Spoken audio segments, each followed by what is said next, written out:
Hello friends, మన channel ని ఆదరిస్తున్న క్రికెట్ అభిమానులందరికీ మరో కొత్త వీడియోతో అయితే మేము ముందుకు వచ్చేసాను. ఈ వీడియోలో మనం T20 world cup league stage దాటి సూపర్ 8 లో అడుగుపెట్టిన ఆ 8 టీంల బలం బలహీనత గురించి, అలాగే ఏ టీం కప్ కొట్టే అవకాశం ఎంత ఉంది అనే విషయం మాట్లాడుకోబోతున్నాం. సో వీడియో చాలా ఇంట్రెస్టింగ్ గా ఉండబోతుంది. మీరు ఒక లైక్ కొట్టేస్తే వీడియోలోకి వెళ్ళిపోతాం. Okay, let's go.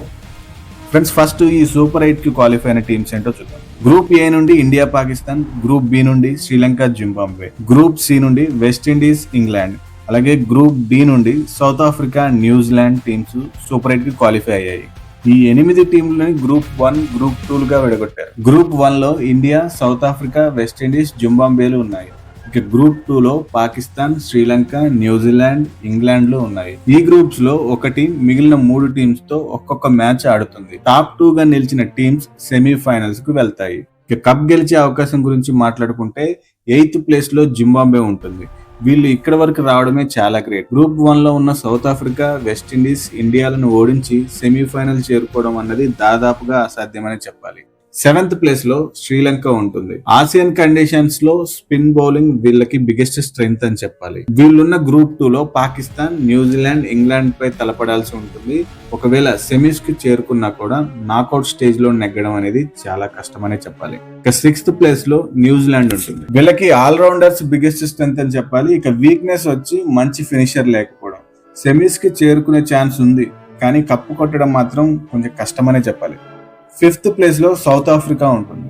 Powerful pace bowling వీళ్ళకి స్ట్రెంగ్త్ అయితే నాకౌట్ లో ఓడిపోవడం వీళ్ళ వీక్నెస్. వెస్టిండీస్, జింబాబ్వేలను ఓడిస్తే సెమీస్ చేరుకోవడం ఖాయం, కానీ ఆ తర్వాత ఏం చేస్తారు అన్నదే అంచనా వేయలేం. ఇక 4th ప్లేస్ లో ఇంగ్లాండ్. బ్యాటింగ్ డెప్త్ వీళ్ళ స్ట్రెంగ్త్ అనమాట. 8th ప్లేయర్ వరకు బ్యాటింగ్ చేయగలరు, కానీ ఓవర్ కాన్ఫిడెన్స్ తో అగ్రెసివ్ బ్యాటింగ్ చేస్తూ చతికిల పడడం వీళ్ళ వీక్నెస్ అని చెప్పాలి. వీళ్ళు సెమీస్ చేరుకోవడం సులువే, కానీ ఇండియన్ కండిషన్ లో ఆసియన్ టీమ్స్ ఏవైనా నాకౌట్స్ లో తగిలితే గెలవడం కొంచెం ఇబ్బందే. ఆసియన్ టీమ్స్ కాకుండా మిగతా టీమ్స్ ఏవైనా సెమీఫైనల్ అండ్ ఫైనల్స్ లో వస్తే కప్పు కొట్టే అవకాశం ఉంది. ఇక 3rd ప్లేస్ లో వెస్టిండీస్ ఉంటుంది. T20 ఫార్మాట్ అంటే వెస్టిండీస్ కి ఎంతో ఇష్టం. వరల్డ్ లో ఏ మూలన T20 లీగ్ జరిగినా అక్కడ వీళ్ళు ఉంటారు. సో ఏ కండిషన్ లో అయినా ఆడడం వీళ్ళ స్ట్రెంగ్త్. మరి వీక్నెస్ ఏంటి అంటే వీళ్ళ బౌలింగ్ ఇన్కన్సిస్టెన్సీ. హ్యాట్రిక్ తీసిన బౌలర్ కూడా నెక్స్ట్ మ్యాచ్ లో సరిగ్గా ఆడతాడో లేడో ప్రెడిక్ట్ చేయడం చాలా కష్టం. అలా ఉంటుంది వీళ్ళు బౌలింగ్. ఇదొక్కటిసారి చూసుకుంటే కప్ కొట్టే అవకాశం ఉంది.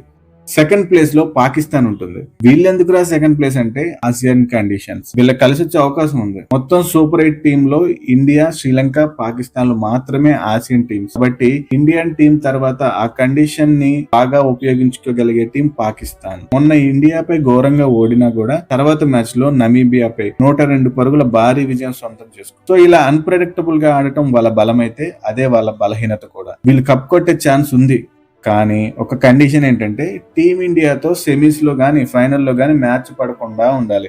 అప్పుడే వాళ్ళు కప్పు కొట్టడం సాధ్యమవుతుంది.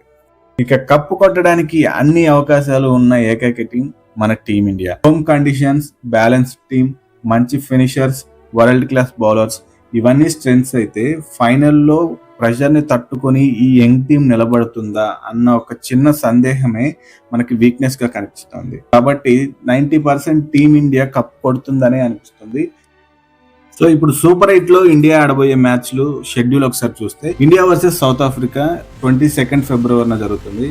అలాగే ఇండియా వర్సెస్ జింబాబ్వే 26 ఫిబ్రవరిన ఉంటుంది. ఇండియా వర్సెస్ వెస్టిండీస్ 1 మార్చ్ రోజున ఉంటుంది. సో ఫ్రెండ్స్, వీడియో ఎండ్ చేసే ముందు సరదాగా సెమీస్ కి వెళ్లే టీం ని ప్రెడిక్ట్ చేద్దాం. నేనైతే గ్రూప్ 1 లో ఇండియా, వెస్టిండీస్, అదేవిధంగా గ్రూప్ 2 లో ఇంగ్లాండ్, పాకిస్తాన్లు సెమీస్ చేరతాయి అనిపిస్తుంది. మరి మీరే టీమ్స్ అనుకుంటున్నారో కామెంట్ చేయండి. So that's it for today. Thank you for watching.